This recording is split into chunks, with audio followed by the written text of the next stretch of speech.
আপুনি লং ডিষ্টেঞ্চ ৰিলেশ্যনশ্বিপত থাকক, আপুনি একেবাৰে ওচৰতে থাকক, কিন্তু কমিউনিকেশ্যন বহুত বেছি ইম্পৰ্টেণ্ট। সেইটো আপুনি ফোনত কৰক, ভিডিঅ' কলত কৰক, যি নকৰক কিয়, ঠিক আছে। কিন্তু কমিউনিকেশ্যন বহুত বেছি ইম্পৰ্টেণ্ট, কথা পতাটো বহুত বেছি ইম্পৰ্টেণ্ট। আৰু বেটাৰ ডেট আপুনি SMS-ত কথা পাতাতকৈ ফোনত কথা পাতক, কাৰণ ফোনত কথা পাতিলে কমিউনিকেশ্যন স্কিলটো ভাল হয়, ঠিক আছে। আপুনি কি ক'ব বিচাৰিছে ছেকেণ্ড পাৰ্চনজনে ভালকৈ বুজি পাই যায়, ঠিক আছে। গতিকে মই সেইটোৱে ক'ম ডেট কমিউনিকেশ্যন বহুত বেছি ইম্পৰ্টেণ্ট। আপুনি লং ডিষ্টেঞ্চত থাকক বা আপুনি ক্ল'জ থাকক, একো মেটাৰ নকৰে, ঠিক আছে। কমিউনিকেট যিমানে কৰিব সিমানে আপুনি দুজনে দুজনক বুজি পাব, সিমানে আপুনি আপোনালোকৰ আণ্ডাৰষ্টেণ্ডিংটো আহিব, আপোনালোকে বহুত বস্তু গম পাই থাকিব আৰু ক্লিয়াৰিটি পাই থাকিব।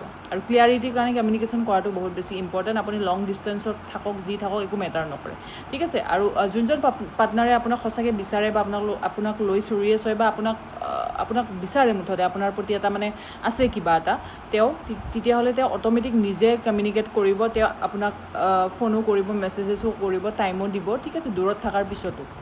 আৰু যোনে আপোনাক লৈ ইণ্টাৰেষ্টেড নহয় তেওঁ নিদিয়ে, তেওঁ মাজে সময় দিব, ঠিক আছে, কনচিষ্টেঞ্চি মেইনটেইন নকৰে, ঠিক আছে।